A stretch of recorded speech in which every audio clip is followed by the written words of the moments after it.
Welcome to the Year in Review 2019 for the Commissioners Report. The year started by introducing our newest commissioners, Rick Wilson and Martha Santiago. Commissioner Martha Santiago shared information with us about her family, her background, and topics that included a discussion about roads with the Polk Transportation Planning Director, Ronnie Blackshear, and positively impacting your community with Polk Vision's Executive Director, Kim Long. We'd like to start with just finding out a little bit about your background. Absolutely. Well, I started in 1979 living in Polk County. I moved to Polk County from Puerto Rico as a teacher there, married and had a young little daughter. And the opportunity came to teach at Polk County. So I started in 1979 at Brigham Elementary in Winter Haven. And from there, I have a very long, extensive history in education, being teacher, principal, director for the county as far as the ESOL and foreign language, then back to principal, and then I transitioned to higher ed, which is at Polk State College as the dean, and finally the provost, and I retired as being the provost. Provost means campus president, for those people that don't know, and just recently retired from there. Very good. Yeah. At present, there are over 660,000 people in Polk County. By 2040, we anticipate over 1 million people in Polk County, and with that kind of growth comes certain challenges. Well, we're here today with Commissioner Martha Santiago and Ronnie Blackshear from the Polk Transportation Planning Organization to talk about one of those issues, which is transportation. Now, I'm sure you're hearing from your constituents comments about transportation problems they're having now. Is there anything you'd like to know about the future plans for transportation in your area? Well, sure. Thank you for having me, and thank you for being here today. One of the things that I hear the most is, of course, transportation, roads, and things like that. And right at the very top of the subject is the Polk Parkway, the Central Polk Parkway. So maybe you can share with us some information about it, some updates and things like that. Sure. The BoCC is also partnering with the Florida Department of Transportation and also the Turnpike Enterprise to construct segment 1 of the Polk Parkway. The Polk Parkway is actually about 8 segments. Segment 1 is actually at the southern end, beginning from the existing Polk Parkway to the State Road 60. Central Polk Parkway is, like I said, is 8 segments.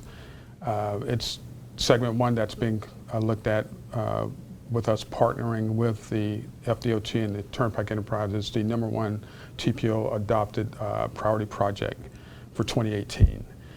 As far as the Northeast, and I know the Northeast Polk is probably the fastest growing area in Polk County, there are other studies that are going on. The construction of the Polk Parkway is quite expensive, as you might imagine.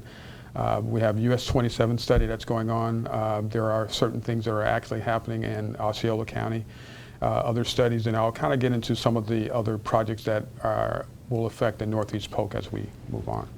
Well, it's good to hear that at least the Polk Parkway is still on the map for the Northeast, and I'm sure you'll touch on that a little bit later on, because I know my constituents will be very, very important. Joining us today are Polk County Commissioner Martha Santiago and Polk Vision Executive Director Kim Long, both of whom are alumni of the first Polk Leadership Program. Thank you for joining us, ladies. It's a pleasure. Thank you. Thank you. Now, the first of the Polk Leadership Polk Program, how did you find out about it, and what did you hope to gain from it? Well, that was 12 years ago.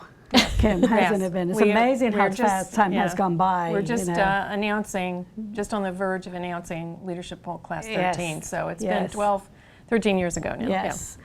So as you already said, we were engaged in our communities, and so they started with Polk Leadership, and we were asked to be part of it, and we did. I didn't know Kim from before that time, nor did you know me, did you, Kim? No, and that's the point. It served a purpose of bringing diverse community leaders together who might not otherwise have an intersection. Martha, lifelong educator, Dr. Santiago, lifelong educator. I, at the time, was in hospitality and tourism. Our points of intersection were few, if any, and she and I had never had the privilege of serving on any community boards together prior to Class 1. But since that time, we've found many points of intersection. And here it is, living proof of what this program does. It brings leaders together so that we can tackle diverse issues countywide. And now, back then you were in the community, what is it, the hospitality area, and now you're the leader, you're the one that's spearheading this, this program together. It's a wonderful program that tackles different issues countywide. Commissioner Rick Wilson also shared his background and relayed his experiences with the County Commission and his visit to the state legislature. He also discussed solar power facilities with Cherie Jacobs from Tampa Electric. Today is Commissioner Rick Wilson. Thank you for joining us. It's good, great to be here again. Now, you're one of our newest commissioners. How long have you been at this? About 7 months. It's been, seems like a long time, but it's been 7 months. So I got in October, and a little bit earlier, but the governor appointed me. But it's been real interesting. Excellent. Now, when issues come in, do you only deal with the issues that are specific to your district? How does that work? No, we kind of spread it around because, you know, I've lived in Polk County all my life, and my family's been here for generations, so I know a lot of people around Polk County. And, you know, if somebody I know needs something done, just say if they live in Lakeland, which that's George Lindsay's area, and they call me, and I'm not going to call George, you know, just to say, you know, you need to take care of this. I'll send it down the pike and see what I can do. But we all kind of work together. That's what's really great about this commission. We all work together. We got a job to do. We got one job to do, and that's take care of this county. In addition to Polk County's landscape or solar facilities, here to tell us more are Commissioner Wilson and Cherie Jacobs from TECO. Thank you for joining us. Good to be here. Thank you.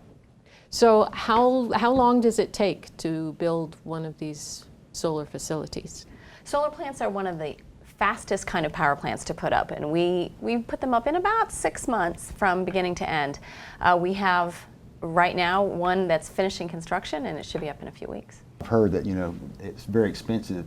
You're saying that you want them close to the power lines. It's very expensive to have power lines brought to them, and it can become a lot of money involved in that. So closer to the power lines is better. Huh. That's true. Now, when something like this goes in, I mean, people are fascinated as they see them go up, and then they start to wonder, you know, how's this going to look? And then, you know, you see berms and landscaping go up, and before you know it, you can't see it anymore. What other kinds of maintenance do you do? Let me tell you about something that's very environmentally friendly that Tampa Electric does. For landscaping on the properties of our solar plants, we have flocks of sheep to keep the grass short. Now, it's funny, but it's also really environmentally friendly. It's 1/4 the cost of traditional mechanical mowing. And it's really cute. Right now we're in lamb season, so there's lots of mommies and babies running around in these fields, and we have our lamb cam going on the Tampa Electric Facebook site, so folks can come see those babies, and they grow so fast. We're literally watching these baby lambs grow up before our eyes, and it's very environmentally friendly. And as folks drive by these sites, they're not very visually obtrusive, right? These solar panels, they track the sun, and so they move from east to west, and they're only about the height of about a one-story house. But you also may see these sheep running around, so it is a great visual. Well, it's a good thing they're sheep and not goats. Goats might eat some stuff up. Yeah. That's right. They damage things. Yes, they climb on things, and sheep was a good choice. You know, the site here in Bartow on 98, it's, when we're talking about building these sites, it's purely amazing how it's orchestrated, how they get it done. They bring a lot of people in, and she said how quick these sites go up, and I've watched the one here close to Bartow, and it's just, I mean, they have so many people there. They bring in school buses and take them out to their stations to work, and it's just orchestrated, and they start, and it's just amazing how it goes together. Huh. And you know, once it's done, there's sheep and nobody there. I mean, it's just a quiet facility. Huh. They do make great neighbors. As the commissioner said, there's no traffic, there's no noise, There's no water use and there's no emissions. They're very quiet, passive neighbors. Huh. Board Chairman Commissioner George Lindsay and his guest, Dr. Larry Ross, discussed Polk County's budget process, and we learned more about the Polk Behavioral Court recovery programs with special guest Judge Susan Barber. So let's discuss a little of what happens behind the scenes in county government. The outline that sets forth the priorities of the county is adopted in the budget, which is a huge document and a lot of money. Polk County is about $1.4 billion. And if you were to attend one of our meetings, or as you said, watch us on TV, when we adopt a $1.45 billion budget, it's done in relatively ease and pretty quickly. There's a statutory requirement as to how many public hearings we have and the protocols we have to go through. But that's just the end game. A lot happens in advance before that budget is ever adopted. It really starts back in the fall after the last budget was adopted, then we start working immediately on the next budget. Dr. Larry Ross meets with each of our commissioners and kind of gets a profile for them. I'll ask Larry to tell us about how he goes through it, then I'll chime in on the back end of that also. Okay, welcome, Dr. Ross. Good morning. Before we get into the different interviews you have with each commissioner, what is your background? I'm a professor emeritus of business at Florida Southern College, and my area of expertise or interest is in strategic management. And so for 25 or so years I've lectured and written and also consulted or facilitated with nonprofits, government, and for-profit businesses on developing strategic plans and enhancing the strategic planning process. Okay. So at the beginning of the county's budgeting process, describe what you do. So the intent is to sort of step away from the day-to-day demands of running the county, this billion-dollar operation, and for a brief period take a high-altitude, sort of long-term perspective view of what might be coming in the future. For criminal offenders with mental health or substance abuse disorders, the goal is to offer opportunities for treatment and to break the cycle of rearrest and reincarceration. With us today are Board Chairman and Commissioner George Lindsay and the Honorable Susan Barber, who is the presiding judge of the Behavioral Court. Thank you both for joining us. Glad to be here. Glad to be here as well. Thank you. Now, Commissioner Lindsay, behavioral health issues are very important to this board, the last couple of boards actually. It really has, and I've been proud to be part of this board to continue that commitment. We see the community cost of behavioral health, not only across the board to the community itself, but the individuals, the families, and the businesses that it touches.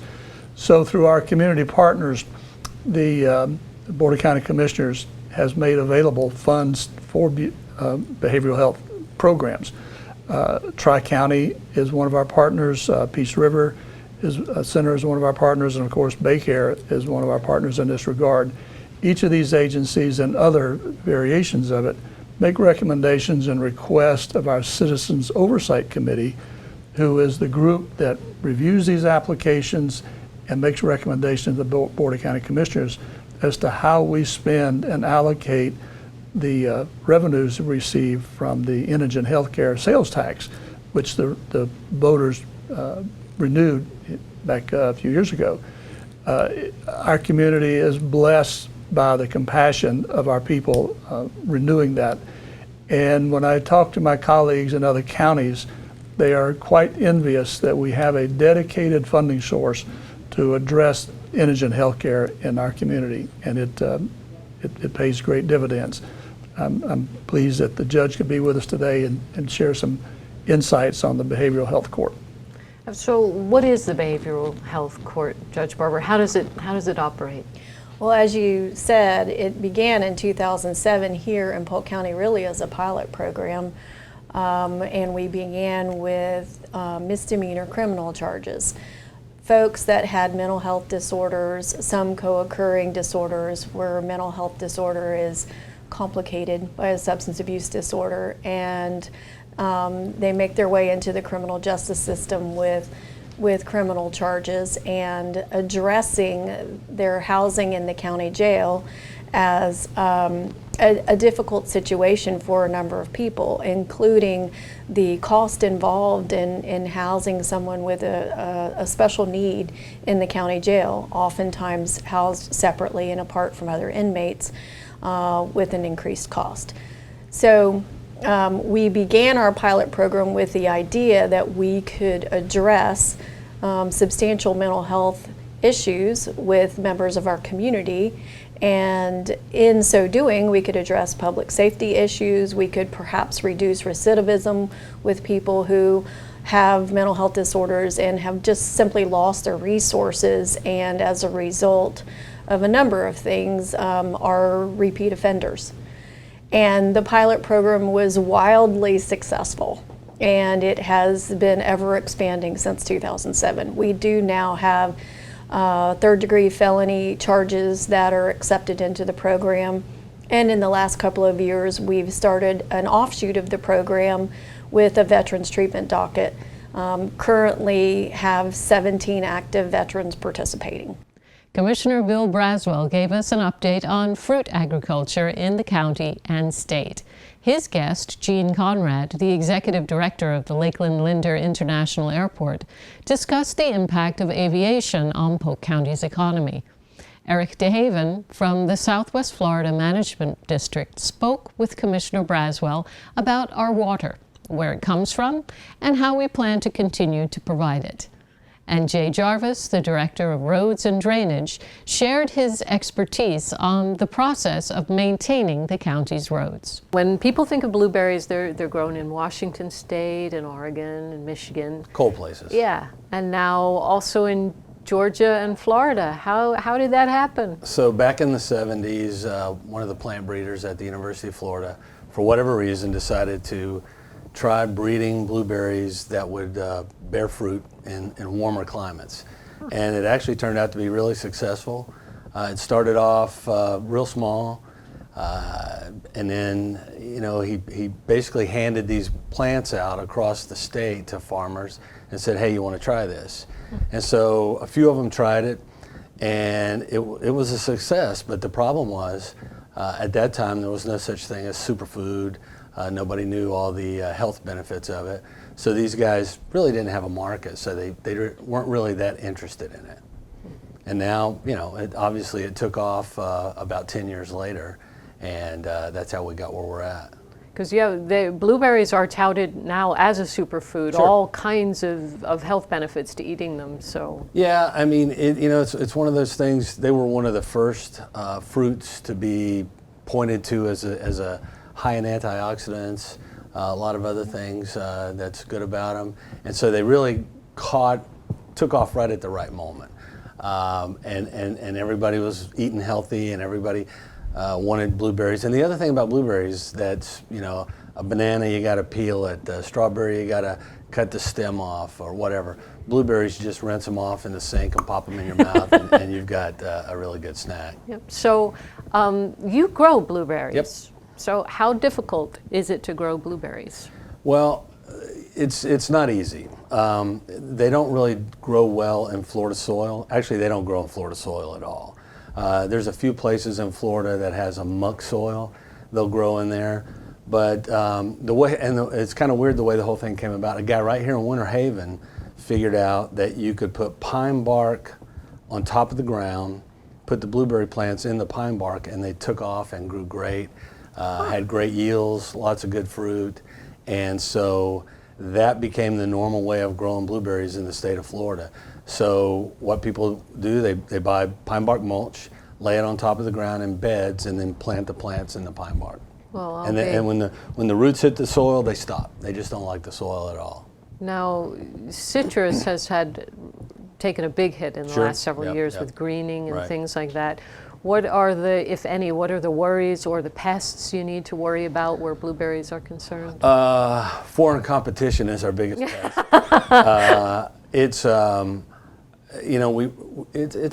It's not easy to grow because it's expensive to grow, and there's not a lot of room for error. When we think of economic development, we usually think of homes being built or new businesses opening up as a barometer for how the economy is doing. But have you ever wondered how much of an impact the Lakeland Airport has on the economy? In this program, Commissioner Bill Braswell is joined by Gene Conrad, Airport Director of Lakeland Linder International Airport, and they'll give us an update on the impact of aviation in Polk County. Welcome, gentlemen. Thank you. Thank you for joining us. Glad to be here. Now, Commissioner Braswell, why is this topic important to you? Well, you know, prior to doing this county commission thing, aviation was what I did for almost 30 years, and I got to see the impact of airports and what they can do to the local economy. And you know, it's very impactful. It can make a big difference, and it's just something we just don't think about that much. You know, I can give you an example of when I was getting out of the Air Force, a lot of Air Force Reserve bases were closing, and they became commercial airports that are thriving. George Air Force Base out in California is the one that comes to mind for me, but they've just turned the economies around in some of those communities, so they're a big deal. Well, the EAA Fly-In is a huge yearly event. Mr. Conrad, could you speak to the financial impact that has on the county? Sure. Well, the Son of Fun Fly-In and International Expo, obviously it's critically important to not only our airport but the county. And I know they just did an economic impact right before the fly-in a couple weeks ago, and I believe their economic impact is well over $250 million to the region. Now that includes the fly-in, obviously, which is a 6-day program, but also the year-round activities that are happening on their expo campus out there. So not only do they have the fly-in, but there's a lot of events and groups that they're bringing in on a year-round basis. But for our airport and the county as a whole, as far as our operations, I believe we did over 7,000 operations in a 6-day period, which is a lot for an airport. And I also know when you look at the other airports as well, when you look at Winter Haven, Gilbert Field, and Bartow Municipal Airport, they also see a significant influx of aircraft that are arriving and departing there because we can only handle so much, and we only operate for certain periods because we have a 3 to 4 hour air show every single day. So when we shut down, aircraft have to go somewhere else, so they're going to the other airports, and I know they get quite busy as well. So it is a huge deal for us, and is really what's put us on the map as far as an airport for 45 years now, and we look forward to them continuing to grow and grow their programming, especially with their high school, the Central Florida Aerospace Academy, and also Polk State College Aerospace that's on the airport as well. So a lot of great things happening with Son of Fun, and again, a huge impact to us. Very good. Well, in terms of economic impact, what are some of the new things that have happened? And we have 75 businesses and organizations that are located on the airport, and over 1,500 people a day are going to work in our facility, city-owned facilities out at Lakeland Linder. A lot of people don't know that.